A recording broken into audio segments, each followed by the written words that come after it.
Life doesn't stop while on vacation. Neither do medical issues, accidents, or worse. We are going to ask the questions others won't, so you can protect yourself and your family.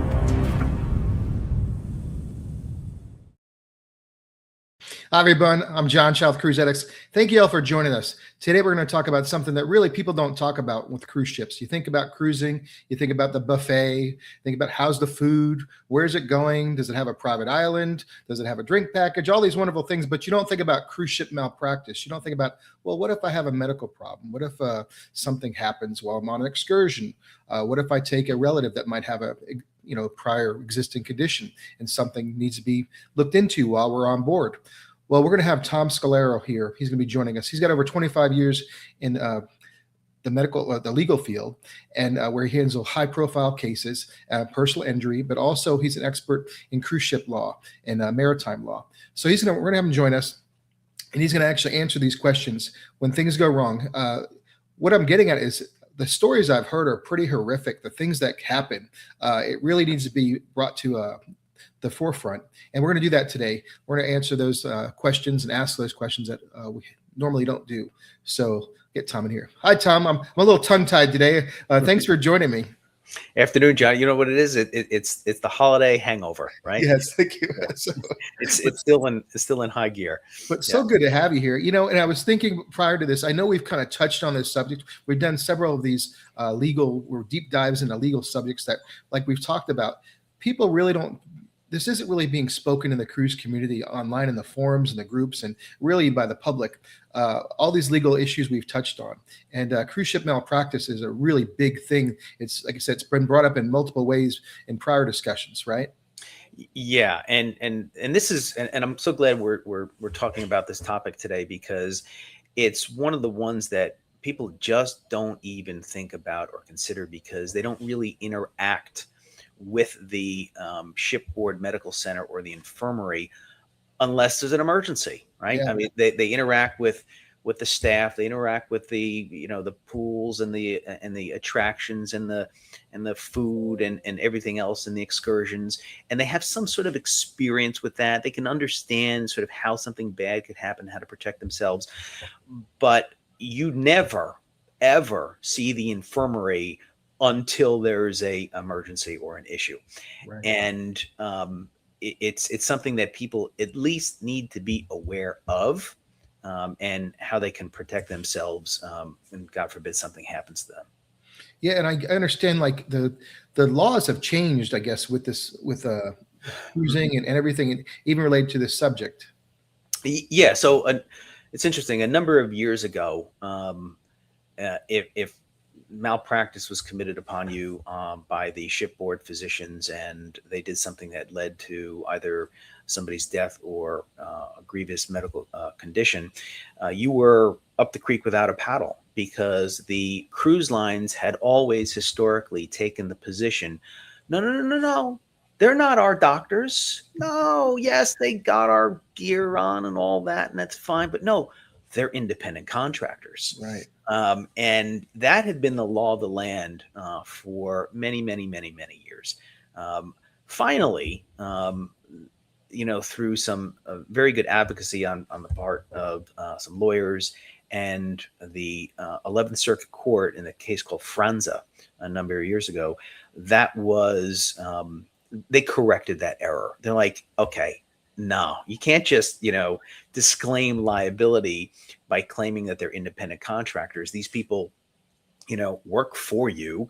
They're paid by you. They work on your ship. They're seeing your guests. They can't go anywhere. They can't work for anybody else like a true independent contractor can. It's like, what are they going to do? Like, no, I'm not going to finish the cruise. I want to stay on another port, and they need me in this hospital. No, of course not. So the courts finally acknowledged that was just, a legal fiction, and they fixed it. And so now we can properly bring claims against the cruise lines for the negligent acts of their shipboard physicians, which happens a lot in my practice.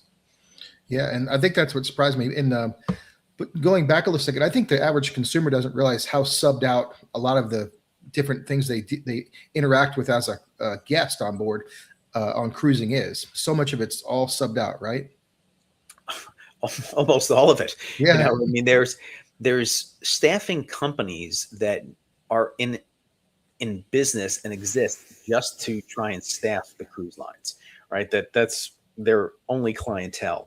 And, and that's for any part of the cruise. But these, look, the cruise lines have been trying to, for years, whether it be by contract, in the passenger ticket contract, or through the law, or through how they're defending the cases, they have tried to minimize their legal liability and responsibility, for years. And that's never going to change. It's an adversarial system. They're never just going to sit there and say, "Yup, we're at fault. We own this problem. We get it." But it's just not how it's done in real life. And it should be, but it's not. Yeah. And so I know we've got a lot of people watching, and of course, people that watch later on. Remember, all our live streams are recorded. So if you're watching for the first time, please go back and look at the previous live streams we've done on these legal issues with me and Tom. We'd love to have you join us. Please make comments. And more importantly, if you have a comment or question, please put it in the comments below, and we'll either get to it in the future, or we'll actually, if you're watching live right now, and I know a lot of people are watching, please enter it now. And we'd love to answer them. And please check them. So like I said, things are subbed out, which is just amazing. And it seems like even the staffing will shift around the world. If they kind of, 1 minute's in the Philippines for a certain group, and another minute's in Jamaica, I know, through the years, and Malaysia. And then, of course, we seem to have certain deck crew or come from certain parts. And then the medical crew and the entertainment crew. It's all like international, but there's and think about it from, a guest or a customer's experience, right? Whether they are injured through some sort of incident aboard the cruise ship, or a sexual assault or medical malpractice, the burden is on you and your legal team to prove your case. And these cruise lines, they have all of their employees on contracts where they work for a few months and then they're off. They're off for months. So they go back to their home country of Sri Lanka or Panama or, Thailand or wherever. And you have to prove your case and find them, take their deposition, secure their testimony when they're scattered all over the globe. And it is a logistical mess to do it. But that's the way they've set up the game. And so I can complain about it, or I could just, say, look, this is what we have to do. We have to go to South Africa to depose this doctor. We have to go, to Croatia to depose this nurse. We have to go to Thailand to get this cabin steward. That's just the way it is. And significant hurdles. Like I said, they set it up that way. But if something is meritorious, right, what do? You say, "Oh no, sorry, ma'am, I can't help you," or "Sorry, sir, I can't help you." No, they've already been wronged once, by the actions of the physician, or a constellation of bad events that have happened on the cruise ship. So they've already been harmed once. And I just have a hard time, trying to be the bad guy to them. I like to help when we can. And in these cases of malpractice, it's more complicated than others because the law is different. The medical issues are different. There's causation issues. There's logistic issues. Then you got to secure all the witnesses, and you got to all tie it up and create a situation where, you can present a case to the jury where the jury can see, look, my client, this Carnival's passenger or Royal's passenger, whatever, it doesn't matter, went downstairs to the shipboard medical center with a medical situation that was missed or misdiagnosed or not appropriately treated or not timely treated. And it got substantially worse where the individual, got sick and or died. And, you've got to do your best to marshal all the facts and get the experts and the witnesses and all together and present the case. And the medical stuff is just phenomenally complicated. You would think, all right, and we could break this down a number of different ways, but let's start here, right? So you think, John, you go to the shipboard medical center on this $1,000,000,000 ship, right? It's going to have a $1,000,000,000 doctor. Of course. What is the answer? The answer is no, of course not. No, they do not generally. I haven't seen it. I haven't seen what I would call U.S. based educated physicians, U.S. board certified physicians on their cruise ships. It happens, I'm told, from time to time, but most of the times that I've been involved and asked to consult and work for clients who have been the victim of malpractice on the cruise ship is we're dealing with doctors from foreign countries, invariably, whether it be Colombia, Venezuela, South Africa, different countries. You're not generally getting what you would think would be a Yale physician or something like that. It just doesn't happen. And so, no, I haven't yet to see a Johns Hopkins trained physician aboard one of these cruise ships that I've, been investigating. It would be nice, but you get that in the emergency room, right? So people think, well, this is an emergency room in name only, right? But not in my estimation, in the caliber of the individual physicians or nurses. Certainly they're qualified. They went to medical school. They have residency in emergency medicine, but that's not the same caliber that you would see here at shoreside emergency centers. The other thing to keep in mind for your listeners is, oh, well, they could treat anything and everything. No, they can't. They are limited by the equipment that they have on board. X-ray machines, yes. You would think, you go to any hospital or any emergency room in America, right? And I don't care if you hurt your pinky, they're going to give you a CAT scan, right? That's like the thing they do now. Let's charge a CAT scan. It's true now, yeah. Yeah. You got angina, you got a head issue, you're dizzy, you're whatever, abdominal pain, whatever your issue, you're getting a CAT scan. There are no CAT scans on cruise ships. Now that's an interesting sort of side note, is that the technology has evolved in such a manner now where there are such things as mobile CAT scans, right? I've seen them in, the back of ambulances. They're in rural parts of the country. You can, in my estimation, outfit a cruise ship with a portable CAT scan machine, which would be a profound game changer for the level of care and the conditions that they could treat on board, but they don't do it. I had a case probably about, 3 or so years ago where a gentleman was suffering the obvious signs of a stroke.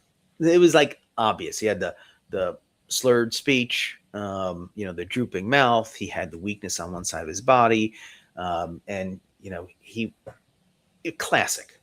So when you have a classic stroke signs and symptoms, that's really the diagnosis, but you cannot confirm the diagnosis until you get a CAT scan, because there's two types of stroke. There's an ischemic stroke, which is a blockage, right? Or there's a hemorrhagic stroke where there's a bleed. Oh, okay. All right. So this is very important because this happens a lot. If somebody has an ischemic stroke, if that person is treated within the 3.5 hour window, okay, with a medication called TPA, it's a clot busting medication, person's generally going to be fine. Okay. But how do you diagnose if it's ischemic versus hemorrhagic? The standard of care is you must do it with a CAT scan. You can generally tell if it's ischemic or hemorrhagic, but you can't be certain. And so if you can't be certain in medicine, then you do not get the benefit. They cannot give you the TPA because it's a clot busting medication. So if they were wrong and they gave the clot busting medication to somebody who has a hemorrhagic stroke, which is an active bleed, then they'll just bleed out and die right Oh, then wow. and there. So you may ask the question, so, why don't they just give the guy a CAT scan? Well, because there's no CAT scans on board. Why don't they have a CAT scan? Good question, John. They Yeah. should, Yeah. because this is a condition that happens with regularity, where somebody's coming downstairs to the ship infirmary, classic signs of a stroke, but you cannot. The medication is right there in the formulary. It's right there. It's like sitting there, right there. Can't give it. Can't give it because you can't confirm that it's ischemic versus hemorrhagic. So it just sets up to me what are we doing here, guys? Yeah. Type Yeah. of question. Like, just get just have the portable CAT scan machine. Yes, it'll be costly, but you'll get back the cost that they charge for all the medical care. So that's a fight that I'm having with them now on the stroke cases that I have. But the other thing that comes up from time to time on these stroke cases is, so remember I told you there's a 3.5 hour window. Yeah. Okay. So you cannot delay. You can't delay care, diagnosis, and treatment. So if somebody comes to you with those symptoms, you don't make the diagnosis call 2 hours later and only then start the process of trying to get that person, medevaced off the ship to a shoreside medical center. You got to call these things right quick because you're dealing with a very, finite amount of time. Now, and so that's another large part of what I see is that they'll eventually diagnose it, but the call to diagnose it should have been made earlier. Yeah. When there was much more opportunity for treatment or treatment windows. And, invariably they don't make the call in time. They will miscall it, or, they will just conclude sometimes. Sometimes they get it all right. I don't want to disparage the entire industry. Sometimes they get it all right. But I've seen in my practice that they may make the right call. They may, know that they have to get the person off the vessel, but they may wrongly conclude there's nothing they could do about it because they're too far out to sea or not near a hospital or something like that. Well, when you're on a boat, you're not near a hospital no matter what. Right. But there are ways. Okay. I mean, I've been involved in a case. One of the more tragic cases that I ever had was a young girl, actually a young girl. She was 16, I believe at the time. She was having a stroke. And they just refused to believe she was having a stroke, because the response was 16-year-olds don't have stroke. In large part, you're right. But this particular girl was on a birth control pill for migraines. She was on birth control, but not to treat birth, Right. but it was it also acted as a migraine medication. That had a known incidence of resulting in stroke. And the 16-year-old's mom happened to be a nurse. She said, my daughter is having a stroke. No, ma'am, you're wrong. 16-year-old's on. My daughter is having a stroke. She even got on the phone with her primary care doctor and said, here's the phone. My daughter's having a stroke. And they didn't get it right. So it became patently obvious during the case that they got it wrong, right? They were just dead wrong. They didn't know the literature about the medication that she was on. They didn't know about the incidence of stroke risk. But they're like, so what? That was like, all right, so what? We were negligent. We got it wrong. The response from the lawyer was so what? We got it wrong. It wouldn't have made a difference because we were in the middle of the Gulf of Mexico, right? Middle of the Gulf. That's pretty brazen, isn't it? Well, yeah. I mean, I'm shortening this. I'm shortening 2 years of litigation into these nuggets, but that was essentially their position was, so what? It wouldn't have mattered because we're in the middle of Gulf of Mexico. Can't get a helicopter out there. Best excuse ever, right? Yeah, it's a great. I said, and when I first heard that excuse, I said, you know what? I may have a problem. That's a pretty good defense. So I did a little bit of research, and I'm like, you know what? Not true. they could have. There's a Coast Guard station in I think it was New Orleans at the time, and I was able to prove that while they were way too far out, and they would have been out of range, the chopper would have needed refuel. I said, well, what about these oil platforms in the middle of the Gulf of Mexico, here, and here, that do refueling? You're like, oh, that's a good point. Okay, so we were eventually able to prove that not only did they get it wrong on the medicine, that they never even inquired about, potentially doing a medevac where the Coast Guard could refuel at these oil rig platforms.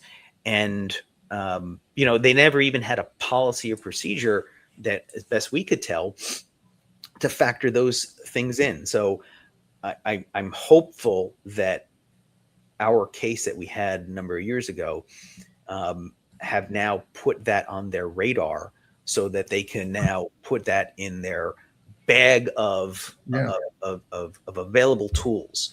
They have available tools. They can divert the ship to a port with a hospital if it's close by.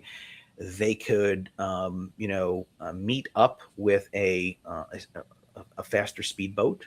We've had situations where we've seen that, or they could again just call the Coast Guard and medevac somebody else. Now, interesting thing too is the Coast Guard. All right, you would think, wait a minute, this has got to be expensive. This has got to be very expensive to do this. No, Coast Guard doesn't charge. Really? No, they don't charge for this. This is right up their alley. This is what these guys live for. They train for this stuff. It's like, do firefighters charge for going to and putting out a fire? No, they don't. That's what these guys do. And it's interesting to see these guys in action because they're so well trained. Yeah. And they rehearse these things. And so sometimes we've heard these defense, well, couldn't do it on that day, the winds were too high. Right? I'm like, okay, you see that the theme here is that they never run out of excuses, right? We've always seen a million excuses. So no, the winds were too high, or the seas were too choppy, or something like that. I'm like, okay. So we usually have to get a logistics expert or a former Coast Guard expert to testify that no, in these winds or with these seas, we could and would and are trained to have done medical evacs off of ships and et cetera, et cetera. So it's something that, and the point of all this is to leave your listeners with this very, very, to me, crucial lesson, is that if you, your loved one, your family is suffering from a medical emergency on board a cruise ship, okay, and it is apparent to you that they cannot treat that on board, you raise holy hell to get them off the vessel, okay? Never accept no for an answer, period, because you know what's going to happen if you stay on the cruise ship, right? The situation is not going to get treated. It's not going to get better. It's only going to get worse. I mean, I've got horror stories upon horror stories, and it just enrages me, because so many times these doctors, these captains, whoever they are, they say, can't do anything, won't do anything, sort of thing. The worst case that I've ever been involved with, John, was a case involving a young girl. She was very young. She was like, I think 9 months old. And she was suffering. She was just very sick one day. So they brought her to the infirmary. She was vomiting, just had a fever. She wasn't well. And, they thought it was, the doctors always default is, oh, she's got a neurovirus. She's got a gastrointestinal issue. That's just the default thing we always see, gastrointestinal issue. So, they said, all right, take 2 of these and come back, and it gets worse. And it got worse and worse and worse and worse, to the point where the family, I think, brought her back 3 or 4 times. to Okay. the infirmary. And finally, he says, "No, we're not taking her back to the room. Something is desperately wrong. You need to get her off the ship." No, no, no. It's just she's just stomach bug, stomach flu. And John, would you know it? And her temperature kept spiking. She had a form of it was some sort of, I forget the exact diagnosis, pneumococcal meningitis. She had some type of meningitis. Yeah. And it was just shutting down her organs. Oh, Her fingers and her toes were turning cyanotic, which means they're turning blue. And they finally decided, oh, she might be having an infection. Did they get her off the vessel? No. They sped up the ship to go to Fort Lauderdale. And, it was too late by the time they got to the Broward Trauma Center. This poor young girl had to have her feet amputated, and most of the fingers on one of her hand amputated as well. This is a 9-month-old baby, for God's sakes. And, because they misdiagnosed her, they poo-pooed her symptoms. And so again, my point of this is, again, trust the parental family instincts. If you see something's wrong, raise holy hell. Make them call the Shoreside Medical Center for a consult. Request a telemedicine consult with a specialist, with an expert. Whether you need to see a neurology expert, a nephrologist, or a cardiologist, pick your ologist, right? Telemedicine exists today where they should be able to just log on, the camera and have a full-on consult with the Cleveland Clinics of the world, with the Johns Hopkins of the world. That mechanism is, again, in my estimation, underutilized. Yeah. And it should be prioritized. So you can't. One of the themes that you and I always talk about is you got to protect yourself, right? Yeah. Because no one else is looking out for you. And the same goes for in the medical center, especially so, because you're used to the medical care, the physicians that your primary care physician or your local doc or the emergency room at your hospital. It's not the same. They can't treat you the same. They don't have the same equipment. They're not as, in my estimation, as skilled. So you really got to protect yourself. And if something doesn't feel right, get off the ship, and raise holy hell until you do. Yeah, and I want to touch something you mentioned earlier.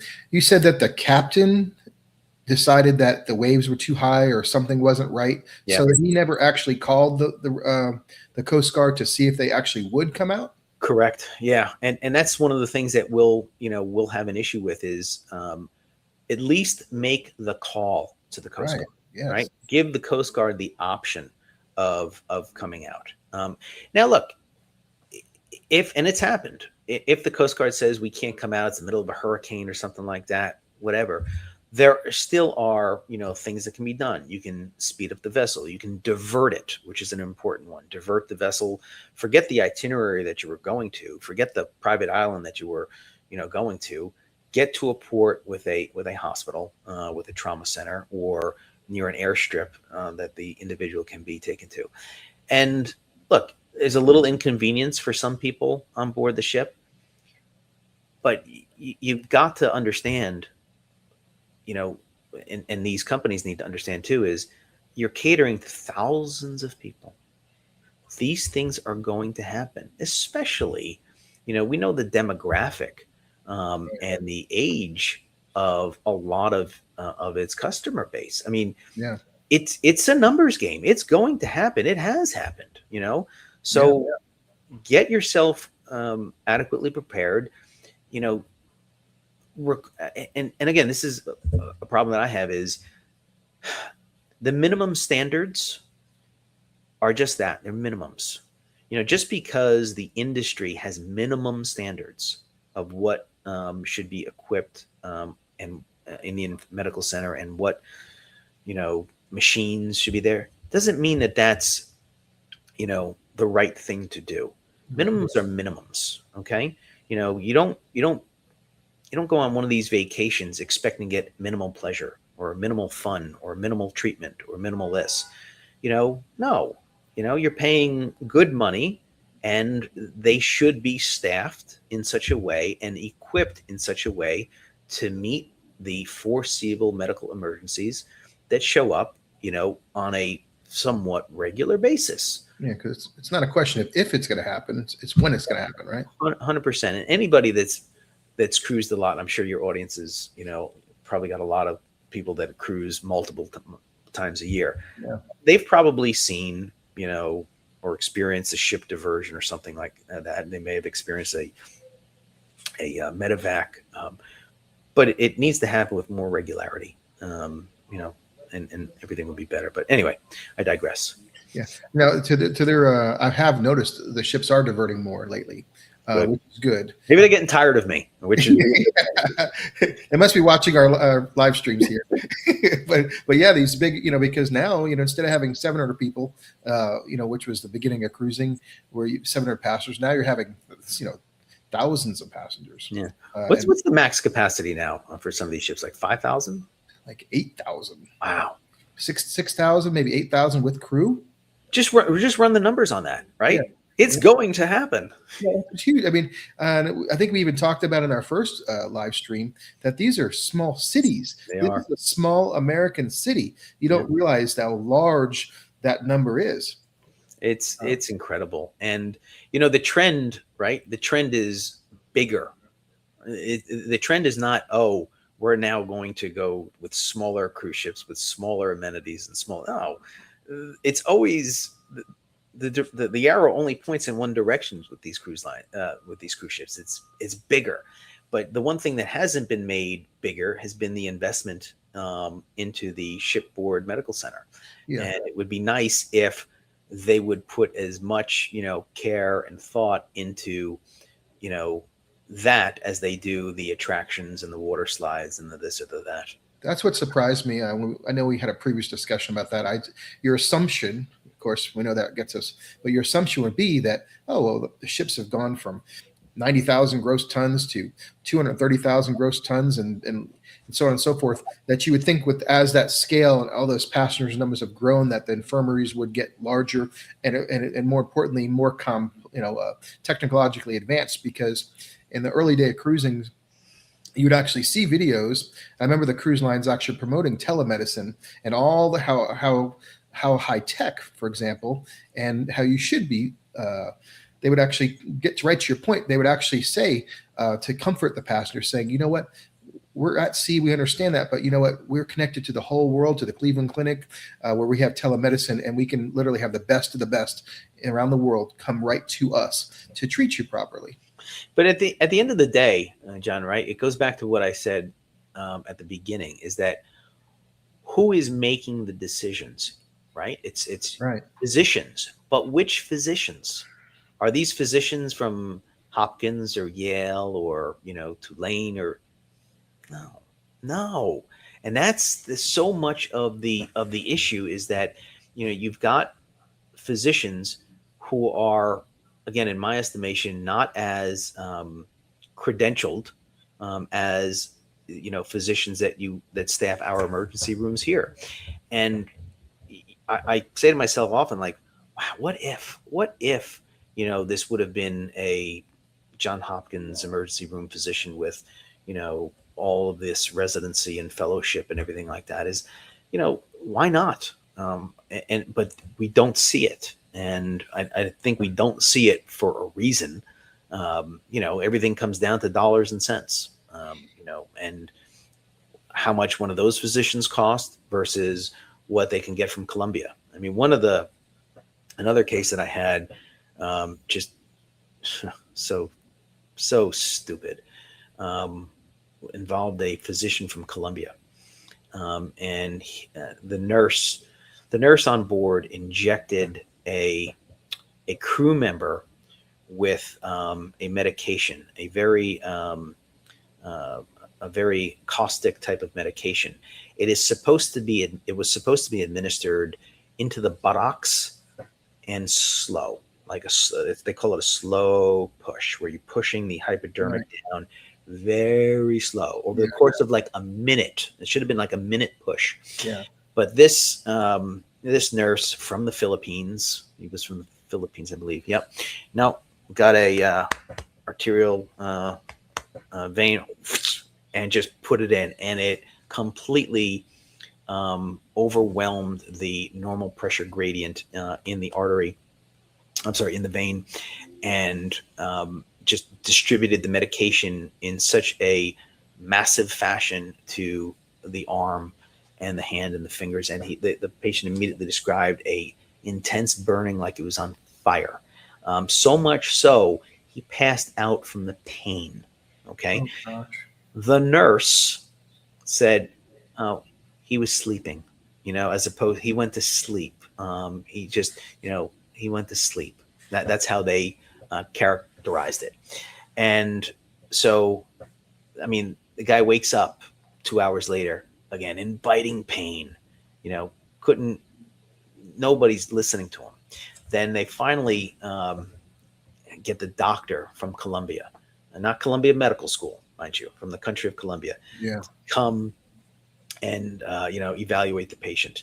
And he couldn't figure it out. He says, well, I don't understand why patients having this type of reaction, mind you, the medication that they injected him with was a black box medication, meaning it had a black box warning about how it needed to be administered, what its potential side effects were. And potential side effects were extravasation, where it could just leach out of the veins and overwhelm the system because it's so caustic. And, he just did not even comprehend that could be. I got to the point where, so I'm taking this guy's deposition. I don't know, we were in New York or something. And I was going through with him, like, all the what did you do sort of thing. And I said, had you ever dealt with an adverse reaction like this to this medication before? No. Did you consult with anybody about it? No. Did you call the shoreside? Did you talk to experts? No. What did you do? Never forget the answer. The answer was, I used the Google. Oh, the Google. I used the Google. So he Googled what to do. And finally, even the internet told him back then what likely was going on, and that the guy was having it was essentially killing his arm. They didn't get him off the vessel in time. They just kept sailing to wherever they sailed to. I think it was Port Canaveral at the time. And he ended up losing his arm. He had to have his arm amputated, all because of, some doctor who had no experience evaluating this type of condition, all because a nurse had no clue how to administer the medication, and all because this guy, he couldn't advocate for himself because he had passed out from pain. Yeah. And just helpless. Yeah. This is a young 20, what was he at the time? 22, 23-year-old guy. He lost his arm. They had to amputate it right above the elbow. Was it below the elbow, I think. But it was just awful. And, my point in this is that I don't think that mistake would have been made if somebody was trained here in the United States. I think they would have had a much more wider breadth of experience and exposure to all different types of conditions. And so, I do have a problem with the credentialing and the of some of these physicians that they allow to take care of the staff and the guests. Yeah, and the sad thing about it is I'm listening to that, and I've kind of got a little bit of a background on some things, and they just don't have the experience. It's probably, like you said, he probably has really administered that medication often and didn't instruct the nurse. And of course, there probably wasn't another nurse there to even tell. Maybe it was a junior nurse. Maybe there wasn't a senior nurse to go make sure you push it. It doesn't go in that way. Because that's what you see even at a hospital. That's exactly right, John. It was a junior nurse. It was a junior nurse There was a more senior nurse, but the senior nurse was off staff, I guess off hours. So, they don't, not everybody, there's not always a senior nurse, working. There's a nurse. It's not always the senior nurse. And the physicians, they're not always in the medical center. They have certain hours that they work. And if this happens after hours, the only way that you're getting a physician is if the nurse calls the physician to come and evaluate you. That's really it. So there's not always physician oversight of what's going on. So, I was going to get a little personal here. So, I'm just imagining myself on a nice cruise. And of course, we obviously love cruises. And, so you do take that risk, just like we take a risk, flying in an airplane for long durations. Things happen on planes too, right? And so something happens, and you, like you said, raise heck, and I'm finding myself calling Tom, if I can call you and say, hey, Tom, what do I do? This is what's going on. They're ignoring me. The captain hasn't called anybody. How would you tell the public here to start from what should they do before a cruise to be prepared? What should they do if something happens on a cruise or on an excursion? And then how do they deal with it if they hit that brick wall? Yeah. So, all right. Now, some of this is going to be overkill, but I'm a cautious guy, so that's just me. I would just have in the back of my head, I'd know what my itinerary is for the ship, right? I'd need to know what islands the ship is going to. I would just want to know, hey, is there a hospital in each of these ports? Is there a comprehensive medical center someplace? Or, is that not even up? I just want to know that information in the back of my head so you can know and plot where you are.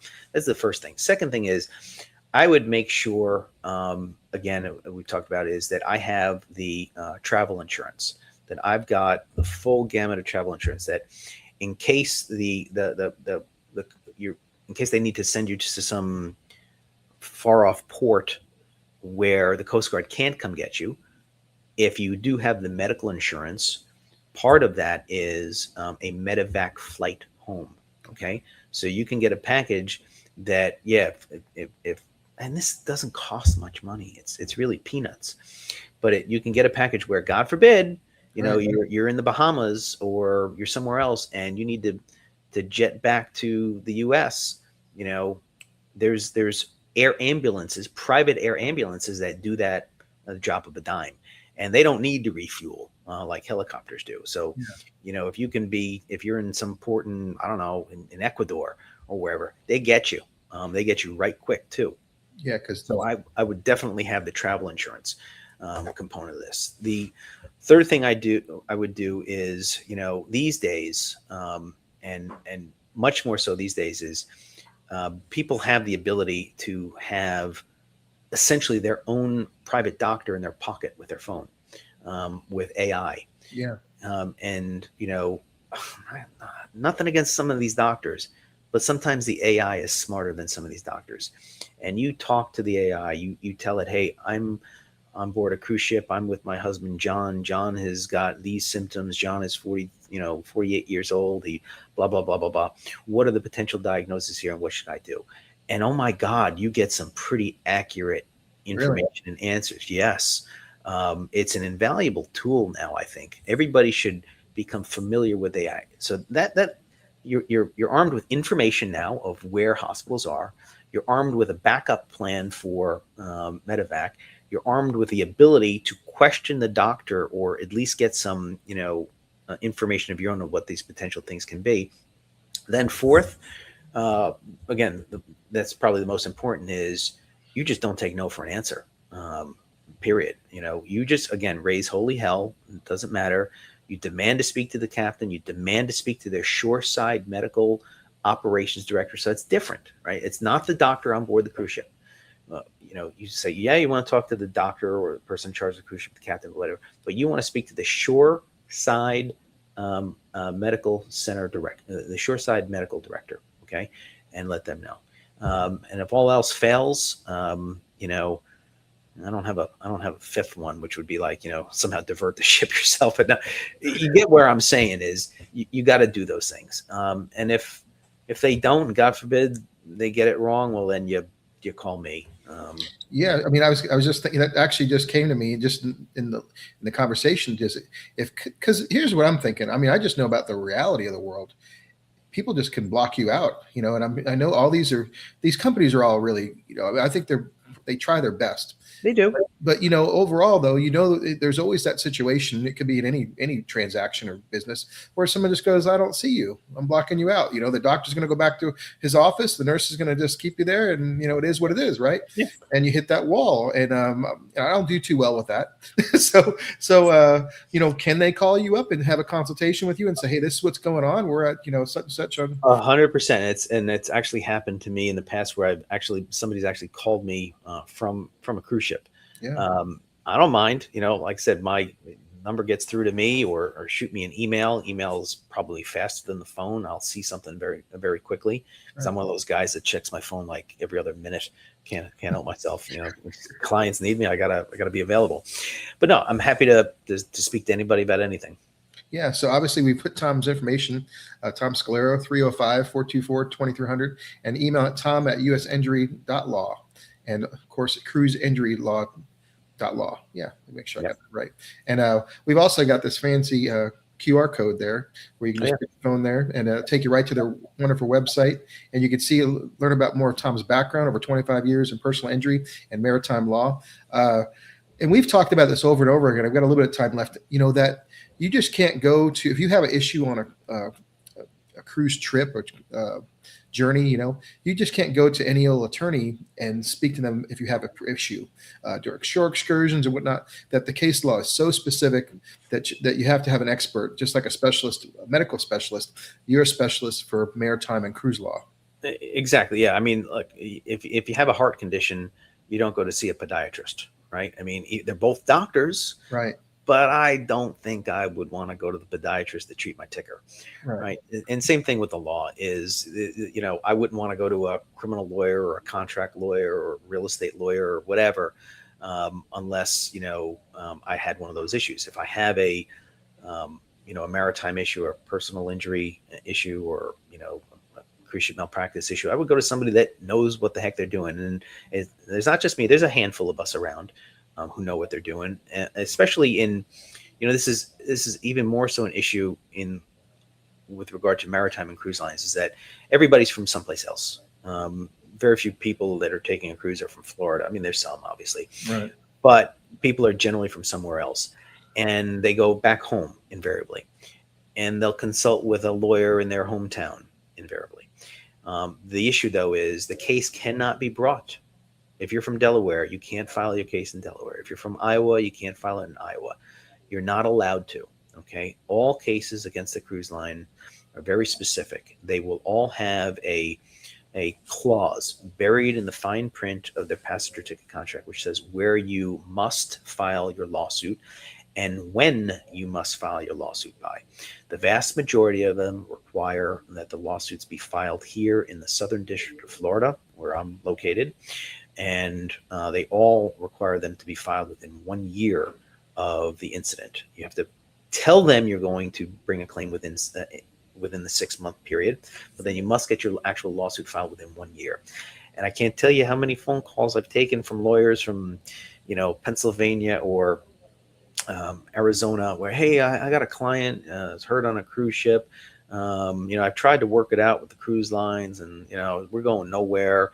We need to file a lawsuit, but I'm not barred in Florida. Can you take the case? Well, sure. When did the incident happen? About, a year and a half, 2 years ago. I'm like, no, can't help you. You need to tell your client that you've blown the statute of limitations. And that was what was going on, is that they were sort of baiting you, oh, we'll get back to you this, we'll do that. Meanwhile, tick, tick, tick, tick, tick, the time on the clock expires, game over. There's no reset. When you say that, my heart just drops, because you've covered so much. I've learned so much about all these subjects with the legal issues that come, and some of them are so horrific, and that's why I think it's good that we're sharing this. We've said more over and over, and we don't want anything to happen. We think cruise lines are great But there's just that small percentage of time that things do go wrong, and you need to have the right. Just like you go to a specialist, like we talked about, you have to have the right person in your corner to deal with things, to address things and make them right if they need to be corrected, right? And 100%. Yep. but and also I was thinking, and just kind of going back to touch on something you mentioned earlier, how you have to do a deposition for someone that's in Panama or Malaysia or Sri Lanka. I'm thinking, as Tom is a new lawyer, could you touch into that? How you had to learn? I logged a lot of miles early in my career. Yeah. And you got to do it. I mean, look, at the end of the day, I'm very privileged to be in this position. It is not lost on me. My dad was a truck driver. Okay. And I saw that man get up every day at all different hours, 2 o'clock, 3 o'clock, 4 o'clock, 1 o'clock, 5 o'clock in the morning to run gypsum board, through the tri-state area for USG and help build America. He worked like a dog, and it was a rough job. And so that's hard work. Right. What I do may be intellectually challenging, okay? But that is not to be confused with real, honest to goodness, hard work. So I understand that I'm privileged to be in this position. I put myself in this position, and it's an honor to help people. And I don't feel that I don't care how many hurdles or obstacles or this or that. Thing is, man, when you see your dad get up, before the sun, before you, and you don't get to see him until the spaghetti dinner's on the table, and then he goes right to bed. That's hard work, man. What I do, I don't care. It doesn't bother me. You're going to have to make it a lot harder than it is now, which is already hard. But I'm never going to complain, because I've got the experience of seeing what hard work truly is. And then when you have your client, like, one thing that's talking to you is, once you take that case, you're just dead set determined that nothing's going to stop you. They're going to go down that hole, right? Exactly. Because again, I bring my personal experience into all these things. And I don't know if I shared the story with you about what happened with my brother, but my brother was involved in a very bad accident when we were young men, we're in his early 20s. And, I saw what happened to him, and I saw, how his life was secured after, the hard work that the lawyers put in. And when somebody assigns to you all their burdens and problems and fears and uncertainties and need for help, there's no such thing as failure. You can't. And if you think you're going to fail, or it's going to be too difficult, no, get out of this work, get out of this business. Okay. Leave it to somebody else who can do the work. And so, yeah, failure is not an option. You have to have that mindset, and it is a mindset, because the deck is stacked against you in these cases. The law is stacked against you, but you've got to develop a mindset that no matter what, you're going to find and figure out a way. And knock on wood, so far I've been able to do that. Yeah, and it seems like it's just a really high burden. Like, it's a lot of weight on anyone's shoulders to do that. It is. It is. But again, I view it not as a burden. I view it as a privilege. Right. Because I think I am privileged, and I think I was put in this position, in this lot in life, to make that difference. So I don't. Yeah. Look, if I let the intellectual side of my brain take control, I will have those fears and I'll view it that way. But I use and exercise the other part of my brain, which is, keep your mouth shut, don't complain, do the work. It's a privilege to be here, because I could be driving a truck right now, and nothing against truck drivers. I love truck drivers. I come from a truck driver, but I don't want to drive a truck. I want to use my ability and my, limited skill set to make a difference for people. And I enjoy that. I enjoy the challenge. Yeah, absolutely. There's nothing to me there's nothing more gratifying than helping somebody and getting to them to that point where they have that sense of it's going to be okay. Right. They're no longer worried. That moment, that one little moment, I chase that thing every day. And it fills me. Is there a recent case that comes to mind when that moment happened that you can Uh, share? Um, there's lots. Let me quickly look at my board there. Yes, I've got a case where a young man, this is not a cruise ship case, a young man, was injured in a silly incident. He slipped and fell and he hit his head.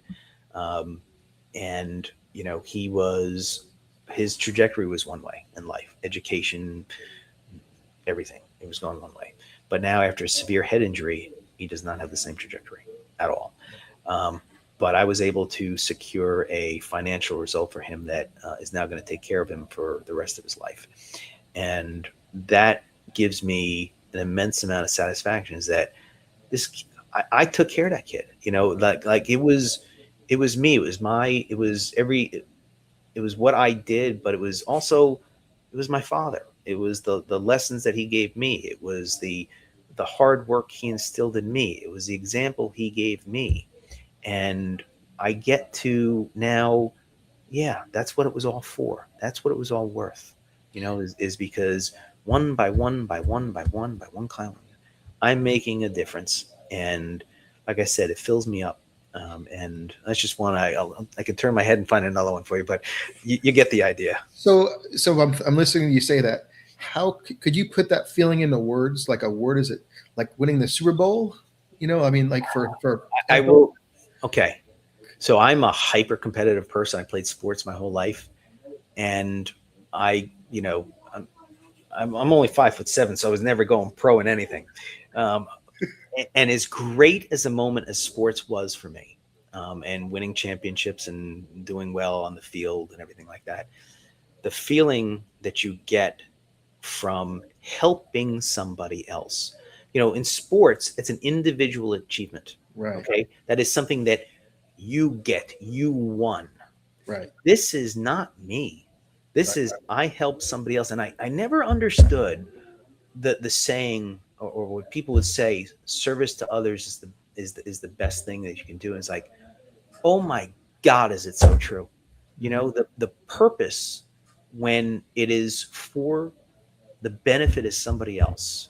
Don't get me wrong. I make a nice living, all that stuff. I'm not complaining about it, but the fact that I am making a difference for somebody else, I don't know I can't describe Yeah. just how powerful that is, because it's not about an individual achievement or award. Who remembers the World Series winner from 2017 or the Super Bowl winner from 2020? I don't know. I can't even tell you who won it last year, and I watched the game. I just don't remember. But I can remember the difference that I've made in each of my clients' lives, and I maintain that that's what I'm put on this earth to do, until somebody tells me otherwise. But I'm enjoying it, and I hope I'm honoring my father the right way by doing what I am. Well, I haven't met him, but I think you are. So I think that's clear just in your passion that you just shared. And I really appreciate you sharing this insight. And I'm glad that you're there. I'm glad that you're on the other side of that line, that telephone line, when somebody needs to call you. And I hope they do, because I wouldn't want them calling everyone else. So thank you so much. Well, thank you, John. Always a pleasure to talk to you, my friend. Yeah. So I think we've covered everything. Any last final words? Don't go to the infirmary. No, I think all kidding aside, back to theme. Take care of yourself, look after yourself, raise holy hell. Very good. And if anything, if all else fails, give you a call, right? Sure thing. Yep. All right. It's been an immense pleasure. Thank you again for sharing those wonderful insight. Have a great rest of your day. And everybody else, thank you for sharing us. We look forward to having you on watching future live streams here with me and Tom. He is Tom Scalera of Scalera Law. Thank you so much. Have a good day. You too.